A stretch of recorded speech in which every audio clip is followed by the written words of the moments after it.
नमस्कार। तो चलिए बिना किसी देरी के सीधा इस मामले की गहराई में चलते हैं। आज के इस एक्सप्लेनर में हम बात करने वाले हैं उत्तर प्रदेश के उस रोंगटे खड़े कर देने वाले बुलंदशहर ट्रिपल मर्डर केस की।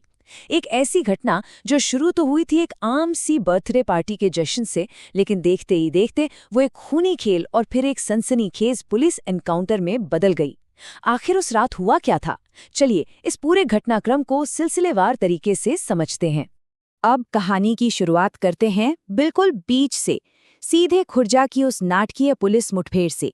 सवाल ये है कि आखिर ये खूनी संघर्ष हुआ ही क्यों? हाल ही में पुलिस और अपराधियों के बीच जो भयानक गोलीबारी हुई, जिसे लोग हाफ एनकाउंटर भी कह रहे हैं, उसने पूरे इलाके को दहला कर रख दिया है। यकीन मानिए, ये कोई रूटीन गिरफ्तारी की प्रक्रिया नहीं थी, बल्कि एक बेहद तनावपूर्ण और खतरनाक सिचुएशन थी, जिसके तार सीधे एक दर्दनाक 13 हत्याकांड से जुड़े हुए थे।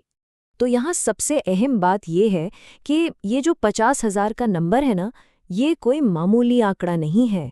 दरअसल ये वो इनामी राशि है जो रिंकू सैनी और भारत सैनी नाम के दो खूंखार वांटेड अपराधियों के सिर पे रखी गई थी। जी हाँ, दोनों पर 50-50 हजार रुपये का भारी भरकम इनाम।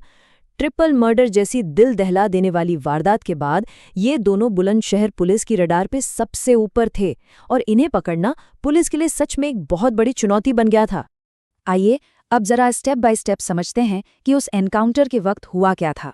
बुधवार के दिन पुलिस को एक बड़ी कामयाबी मिली और उन्होंने इन दोनों आरोपियों को गिरफ्तार कर लिया। इसके बाद पुलिस टीम इन्हें वारदात में इस्तेमाल किए गए हथियारों और क्राइम सीन के डीवीआर की रिकवरी के लिए खुर्जा की मुंडाखेड़ा नहर के पास ले गई। लेकिन तभी आरोपियों ने वहां से भागने की कोशिश की और सीधे पुलिस टीम पर ही ताबड़तोड़ फायरिंग शुरू कर दी।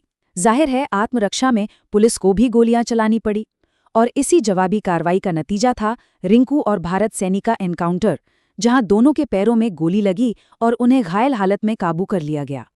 अब इस स्लाइड में जो सबसे दिलचस्प बात है वो है मौके से मिले सबूत। पुलिस के हाथ सिर्फ आरोपी ही नहीं लगे, बल्कि अवैध हथियारों की बरामदगी भी हुई है। देखिए, सबसे क्रिटिकल सबूत है वो क्राइम सीन का डीवीआर। मतलब ये वो डिजिटल एविडेंस है जो उस खौफनाक रात की पूरी सच्चाई को खोल कर रख देगा। इसके अलावा पुलिस ने एक अवैध पिस्टल और एक देसी तमंचा भी बरामद किया है। शायद इन्हीं अवैध हथियारों से उस दिन पुलिस पर फायरिंग हुई थी और उसी 13 हत्याकांड को अंजाम दिया गया था। ये रिकवरी आगे चलकर कोर्ट में इस केस को बेहद मजबूत बनाएगी। तो चलिए अब थोड़ा पीछे चलते हैं। भाग 1, विवाद की जड़। आखिर 25 और 26 अप्रैल की उस रात को हुआ क्या था? ये पूरा घटनाक्रम शुरू होता है जीतू सैनी नाम के लड़के की बर्थडे पार्टी से। बिल्कुल नॉर्मल माहौल था, सब खुश थे, पार्टी चल रही थी।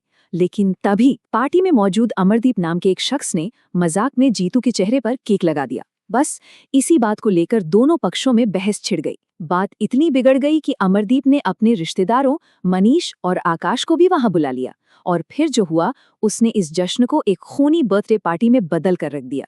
वो छोटी सी कहासुनी और धक्कामुक्की अचानक एक भयानक गोलीबारी में तब्दील हो गई। और ये बात बहुत ही स्पष्ट तरीके से दर्शाती है कि स्थिति कितनी अजीब और खौफनाक थी। जरा इन दोनों बातों की तुलना कीजिए। एक तरफ है ट्रिगर, किसी के चेहरे पर मस्ती में केक लगाना, जो कि हम सब जानते हैं दुनिया भर में किसी भी बर्थडे पार्टी का एक बहुत ही आम हिस्सा है, राइट? लेकिन दूसरी तरफ उसका अंजाम क्या हुआ? 3 लोगों की दर्दनाक मौत। सीरियसली ये सोचना भी रोंगटे खड़े कर देता है कि जश्न का एक छोटा सा पल, जब लोगों का गुस्सा बेकाबू हो जाता है, तो वो कितनी बड़ी और जानलेवा त्रासदी का रूप ले सकता है। चलिए आगे बढ़ते हैं और देखते हैं कि ये मामला कैसे आगे बढ़ता है।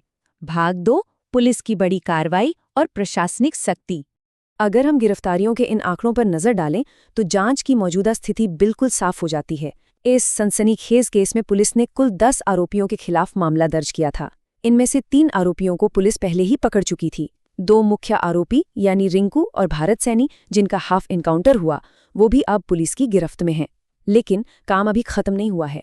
5 आरोपी अभी भी फरार हैं और पुलिस उन्हें पकड़ने के लिए लगातार अलग अलग ठिकानों पर ताबड़तोड़ दबिश दे रही है। अब इस केस का एक और बेहद गंभीर पहलू है सिस्टम की लापरवाही। जब इस हत्याकांड की गहराई से जांच हुई तो पता चला कि उस रात स्थानीय पुलिस की तरफ से भी भारी चूक हुई थी। इस लापरवाही को एसएसपी ने बहुत गंभीरता से लिया और नतीजा क्या हुआ? 4 पुलिस अधिकारियों को तुरंत प्रभाव से सस्पेंड कर दिया गया। इनमें एसएचओ, चौकी इंचार्ज, एक हेड कांस्टेबल और एक बीट कांस्टेबल शामिल हैं। ये सख्त कदम एक बहुत क्लियर मैसेज देता है कि कानून व्यवस्था में किसी भी तरह की ढिलाई बिल्कुल भी बर्दाश्त नहीं की जाएगी। पुलिस के रोक को और अच्छे से समझने के लिए खुर्जा के सीओ शोभित कुमार का ये आधिकारिक बयान देखिए। उन्होंने स्पष्ट किया है कि गिरफ्तार किए गए दोनों आरोपियों से पूछताछ की जा रही है और बाकी आरोपियों को भी जल्द ही गिरफ्तार कर लिया जाएगा। मतलब पुलिस पूरी तरह से एक्शन मोड में है। इन इनामी बदमाशों से कड़ाई से पूछताछ हो रही है ताकि फरार आरोपियों के ठिकानों और घटना की बाकी कड़ियों को जोड़ा जा सके। ये बयान इस बात का पक्का आश्वासन है कि पुलिस इस मामले को उसके अंजाम तक पहुंचाने के लिए पूरी तरह कमिटेड है। तो इस पूरे घटनाक्रम को समझने के बाद हमारे सामने एक बहुत ही गहरा और विचारोत्तेजक सवाल खड़ा होता है। क्या गुस्से में खोया गया कुछ पलों का आपा 3 इंसानी जिंदगियों से ज्यादा कीमती था? जरा सोचिए, चेहरे पर केक लगाने जैसी एक बेहद मामूली सी बात ने एक ही झटके में 3 लोगों की जान ले ली, कई परिवारों को हमेशा के लिए उजाड़ दिया और कई युवाओं की जिंदगी को सलाखों के पीछे धकेल दिया। ये पूरा वाकया हमें ये सोचने पर मजबूर करता है कि जब हमारी भावनाएं और हमारा गुस्सा हमारे कंट्रोल से बाहर हो जाते हैं तो उसके नतीजे कितने विनाशकारी और अपरिवर्तनीय हो सकते हैं। इसी सवाल के साथ हम आज के इस एक्सप्लेनर को यहीं खत्म करते हैं। इस पूरे मामले को समझने के लिए, हमारे साथ जुड़ने के लिए आपका बहुत बहुत धन्यवाद।